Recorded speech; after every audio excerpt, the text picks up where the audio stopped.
Welcome to my YouTube channel. दोस्तों, आज हम जानेंगे इंडिया के सबसे टफेस्ट एग्ज़ाम के बारे में। आप लोगों को पता ही होगा, आइडिया होगा, हमारे देश का सबसे टफेस्ट एग्ज़ाम कौन सा है? यूपीएससी। हमने बहुत बार सुना होगा यूपीएससी। आईएएस के बारे में सुना है, आईपीएस के बारे में सुना है। बहुत सारे हम देखते हैं हमारे आजकल सोशल मीडिया का ज़माना है, तो हम देखते भी हैं आजकल यूपीएससी की तरफ लोग कितने आकर्षित हैं, लोग कितने मेहनत करते हैं इस चीज़ को। तो आज हम यूपीएससी के सिलेबस को समझेंगे, उसके एग्ज़ाम पैटर्न को समझेंगे। दोस्तों, शुरू करते हैं इसके साथ वीडियो। तो देखते हैं इस वीडियो में हम क्या क्या समझेंगे। तो इस वीडियो हम ट्राई करेंगे समझने की। देखिए, सबसे पहले यूपीएससी है क्या? यूपीएससी क्या है? यूपीएससी कब बना? यूपीएससी कौन कौन से एग्ज़ाम कंडक्ट कराता है? आईएएस आईपीएस का एग्ज़ाम कौन सा होता है? यूपीएससी का एग्ज़ाम पैटर्न क्या है? सिलेबस क्या यूज़ होता है और किस तरीके से मार्क्स प्रोवाइड किए जाते हैं?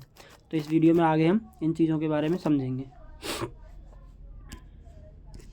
नेक्स्ट पेज देखते हैं। आपको पता ही है यूपीएससी की फुल फॉर्म आप लोगों को पता ही होगी, यूनियन पब्लिक सर्विस कमीशन। ये है यूपीएससी की full form, union public service commission. दोस्तों, अब थोड़े से यूपीएससी की हिस्ट्री समझ लेते हैं। यूपीएससी कब बनी? सबसे पहले समझते हैं कि यूपीएससी है क्या। यूपीएससी एक ऑर्गेनाइजेशन है।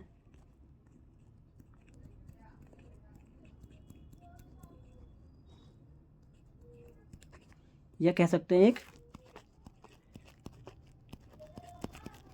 रिक्रूट एजेंसी है।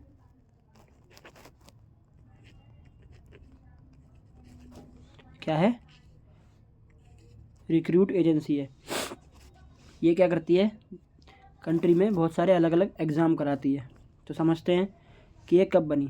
तो यूपीएससी फाउंड कब हुई? 1 अक्टूबर 1926 को। 1 अक्टूबर 1926 को यूपीएससी फाउंड की गई, जब अंग्रेज़ों की सरकार थी उस टाइम पे। तब इसका नाम रखा गया पब्लिक सर्विस कमीशन। और जिस टाइम पे ये बनी, तो उस टाइम पे इसके चेयरमैन थे सर रॉस बारकर।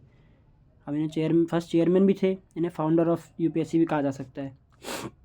बाद में समय के साथ इसमें बदलाव हुए कुछ, तो उसके बाद 1935 में इसको नया नाम दिया गया, फेडरल पब्लिक सर्विस कमीशन। और बाद में कंट्री आज़ाद होने के बाद 1950 में as per constitution of India इसका नाम क्या है, फिर से रीडिफाइंड किया गया। जो कि पहले फेडरल पब्लिक सर्विस कमीशन था, बाद में इसको यूनियन पब्लिक सर्विस कमीशन बोला गया, जिसे हम आज यूपीएससी के नाम से जानते हैं। ठीक है दोस्तों, यूपीएससी करता क्या है? यूपीएससी हमारे देश में क्या है, बहुत सारे अलग अलग तरह के एग्ज़ाम्स कंडक्ट कराता है, जिसमें से कुछ इम्पोर्टेंट एग्ज़ाम्स जिनके आपने नाम सुने होंगे। पहला क्या है? Civil service examination.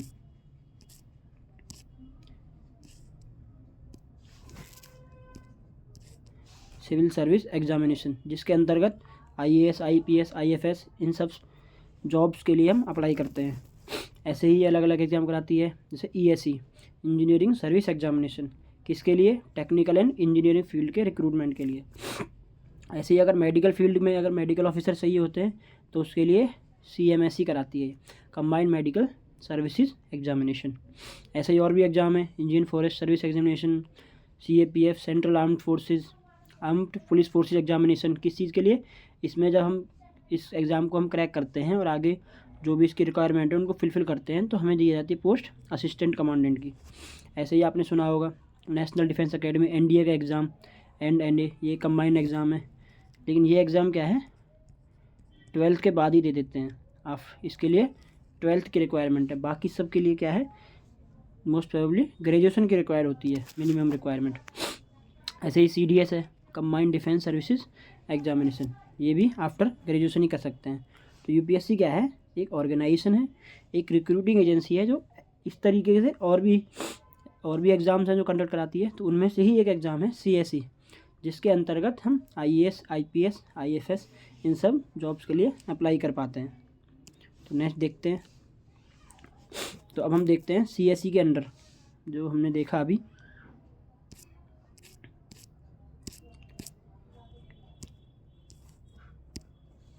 CSE के under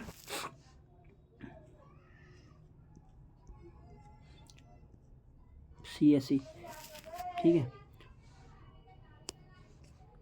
CSE civil service examination. तो इसके अंदर IAS के लिए एग्ज़ाम होते हैं, IPS के लिए एग्ज़ाम होते हैं, इंडियन फॉरेस्ट सर्विसेज IAFOS, ठीक है, recruit through separate examination but prelims are common. इसके लिए एग्ज़ाम आगे अलग से होता है लेकिन प्रीलिम्स इसी के ज़रिए होता है। तब हम UPSC का CSE वाला फॉर्म भरते हैं तब, ठीक है। आगे देखते हैं। ऐसे ही ग्रुप ए के लिए job Indian foreign services, Indian revenue services, Indian revenue services, custom and direct taxes में। तो इस तरह की जॉब्स के लिए हम CSE के थ्रू अप्लाई कर सकते हैं, ठीक है दोस्तों। उम्मीद है आपको समझ में आ रहा होगा। नेक्स्ट देखते हैं। अब हम देखते हैं CSE का जो एग्ज़ाम है वो उसका पैटर्न समझते हैं कि एग्ज़ाम किस पैटर्न में होता है, किस तरीके से एग्ज़ाम होता है। तो इसमें क्या है, 3 स्टेजेस में एग्ज़ाम किया जाता है।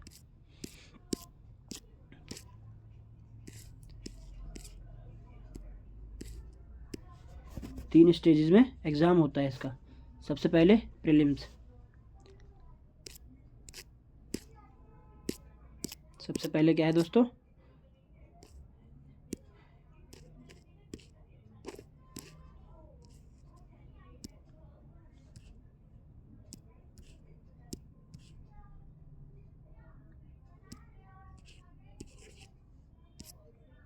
ओके,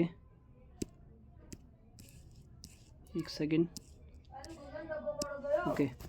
सबसे पहला एग्ज़ाम क्या है, प्रिलिमिनरी एग्ज़ाम, उसके बाद मेंस एग्ज़ाम, उसके बाद personality test.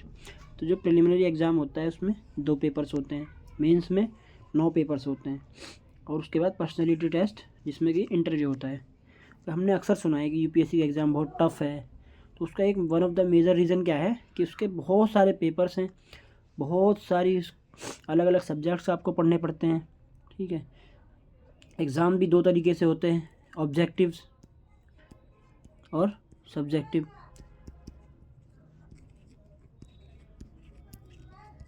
Objective and subjective. तो ऑब्जेक्टिव में क्या है, आपको एक फैक्ट्स याद रखने पड़ते हैं, तो बहुत सारे आपको एकदम फिक्स चीज़ें याद रखनी पड़ती हैं। फिर सब्जेक्टिव में आपको उसी चीज़ को रिप्रेजेंट करना आना चाहिए। इसीलिए इस एग्ज़ाम को बहुत ज़्यादा टफ माना गया है। क्यों?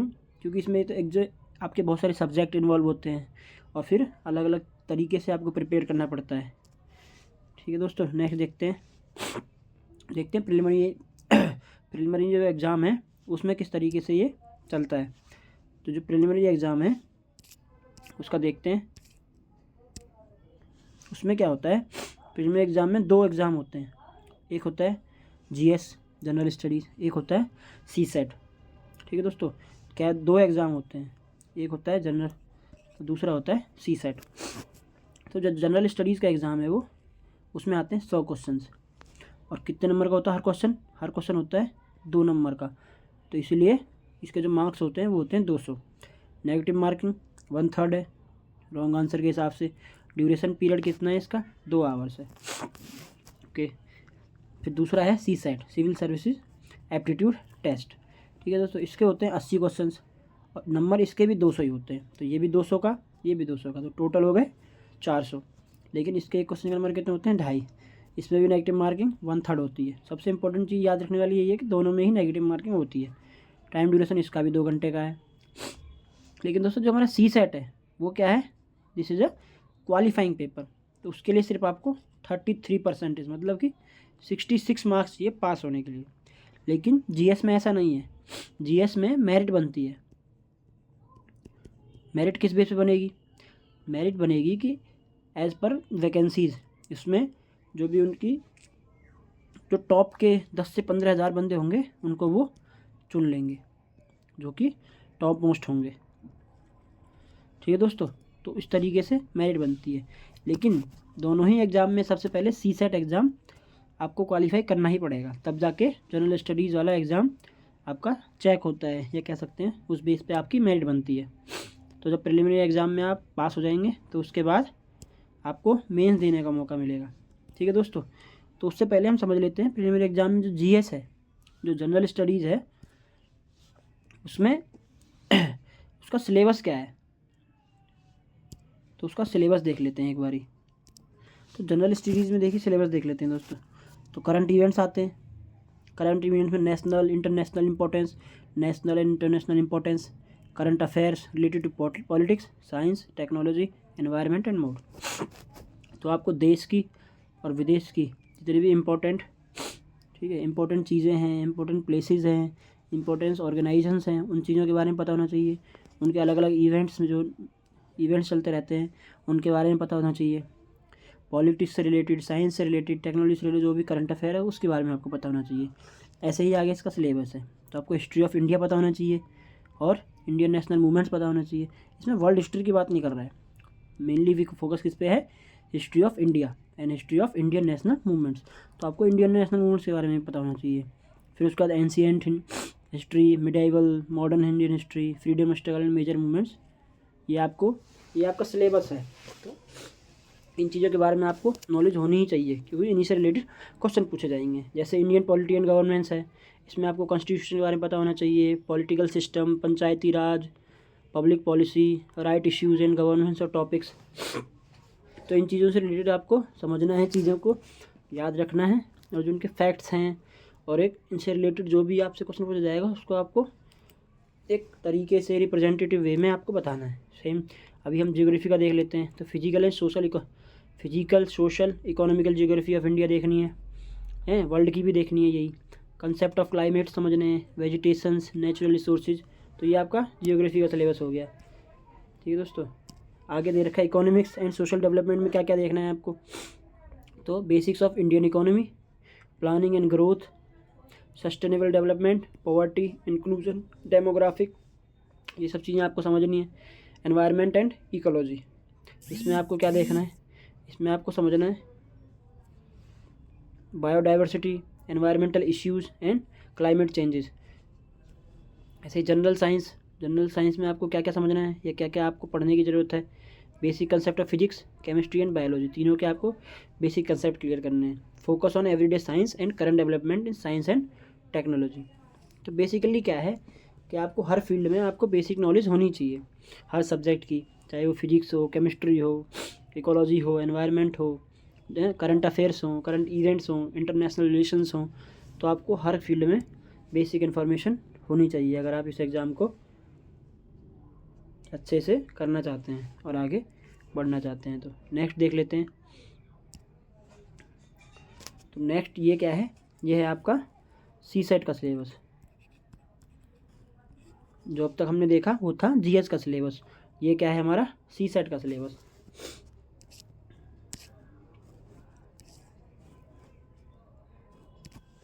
तो CSET का सिलेबस देखते हैं। इसमें क्या है, कॉम्प्रहेंशंस, रीडिंग एंड अंडरस्टैंडिंग पैसेजेस। तो इसमें जो भी पैसेज आते हैं आपको उनका मीनिंग समझ में आना चाहिए, वर्ड्स भी समझ में आने चाहिए। ठीक है, तो उनके इंग्लिश में कॉम्प्रहेंशन से रिलेटेड ज़्यादा क्वेश्चन आते हैं। इंटरपर्सनल स्किल्स, इसमें क्या है आपकी communication and decision making skills पूछी जाती हैं। Logical reasoning and analytical ability, जो भी आप रीजनिंग के बारे में। Okay, problem solving, reasoning based question, decision making questions and problem solving, situation questions with multiple choice answers भी आते हैं। सिचुएशनल SRT आपने पढ़ा होगा, सिचुएशन रिएक्शन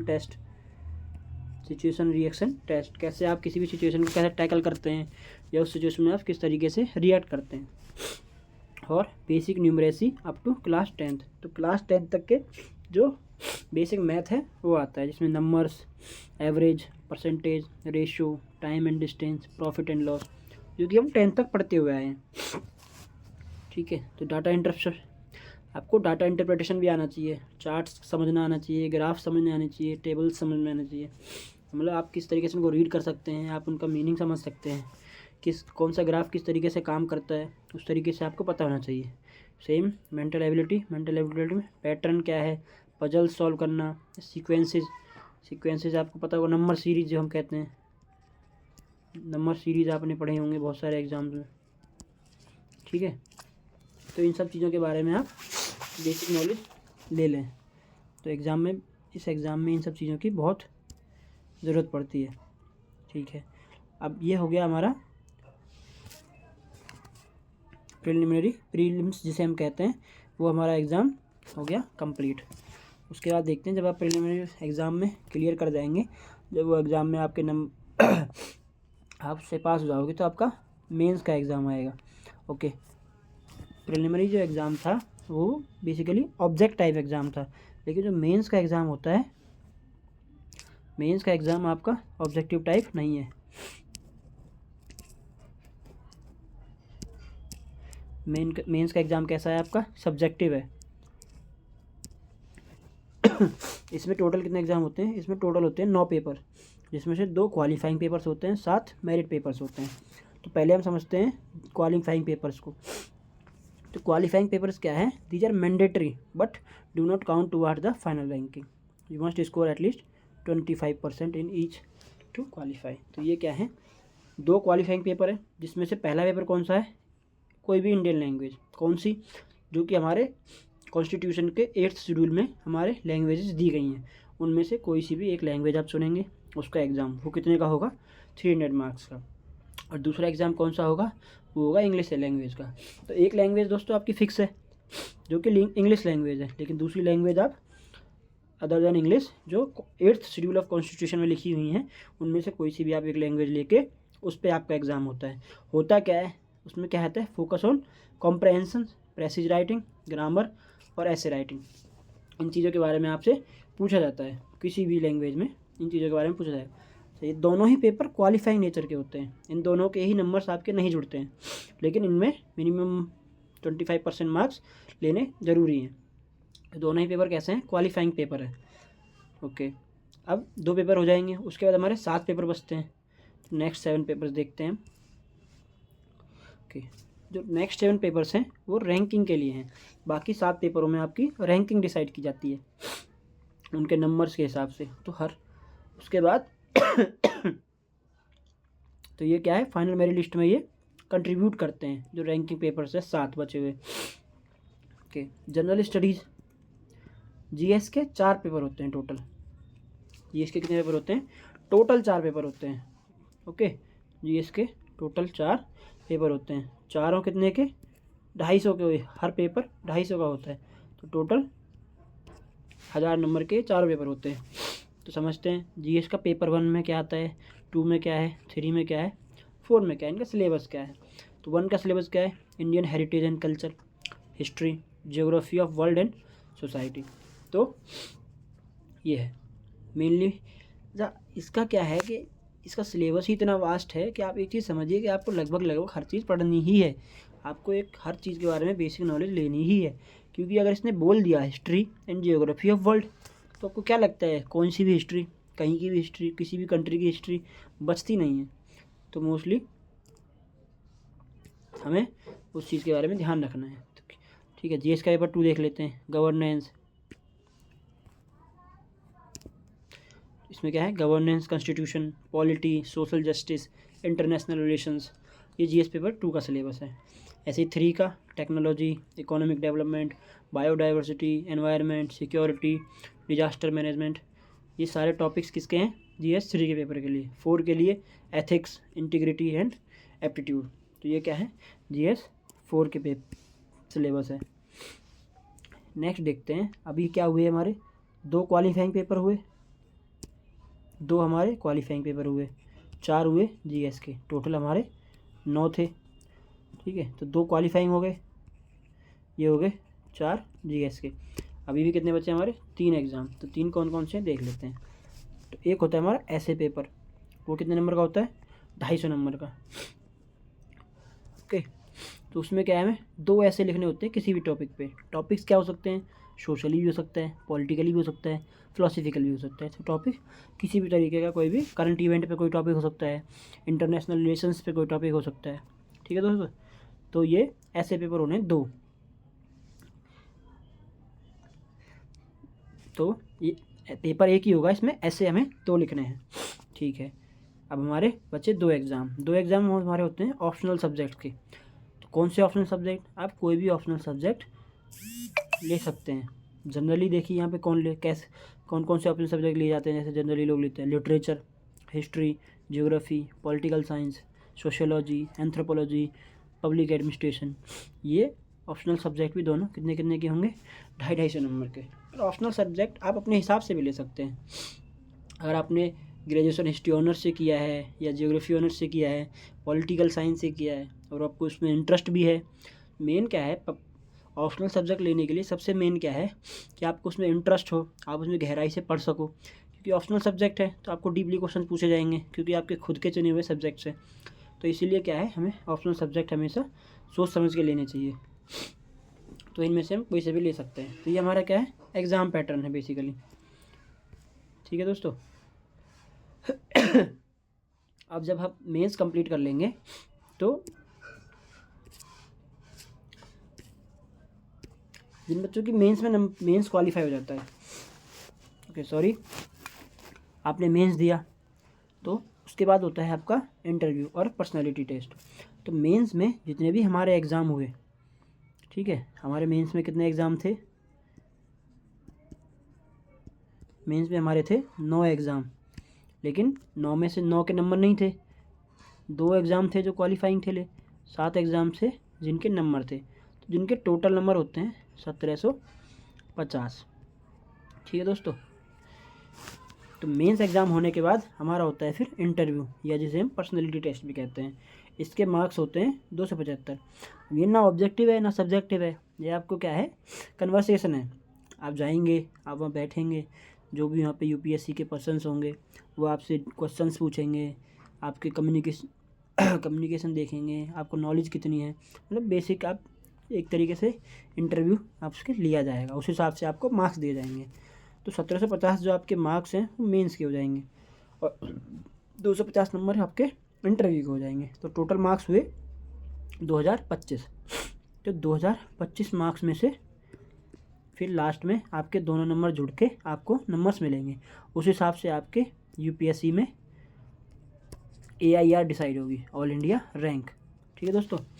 फिर उस हिसाब से आपको, जिस हिसाब से आपकी रैंक आएगी, जो टॉप मोस्टली क्या होता है, जो ऊपर के जो रैंक में जो टॉप बंदे होते हैं उनको IAS मिल जाता है, फिर उसके बाद IPS मिलता है, फिर IFS। इस तरीके से जिस हिसाब से आपकी रैंक आएगी उस हिसाब से आपको कोई सी भी IAS IPS इस तरीके से आपको प्रोवाइड करा दी जाएगी। ठीक है दोस्तों। तो हमने इस पूरी वीडियो में क्या देखा, क्या समझा, तो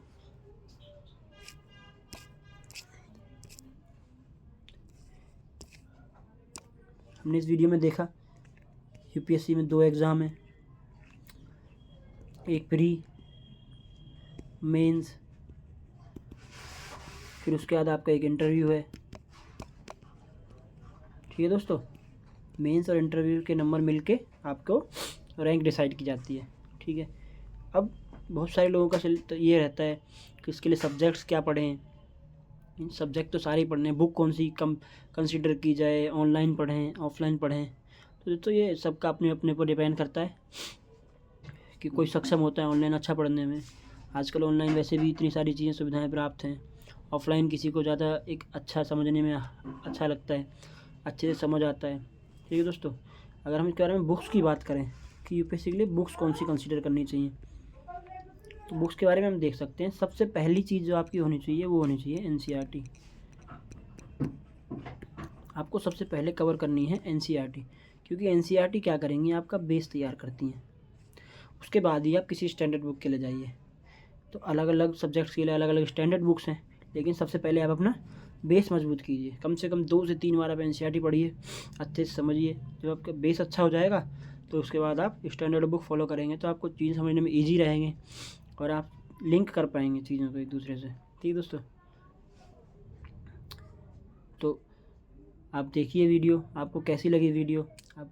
अगर आपको वीडियो अच्छी लगी तो आप लाइक करें, सब्सक्राइब करें, कमेंट भी करें और बताएं अगर आपको रिक्वायरमेंट है तो मैं आपको बुक्स की कौन कौन सी, किस सब्जेक्ट के लिए कौन कौन सी स्टैंडर्ड बुक्स यूज़ कर सकते हैं हम, मैं वो भी आपको ढूंढ के बताऊँगा। थैंक यू दोस्तों वीडियो देखने के लिए।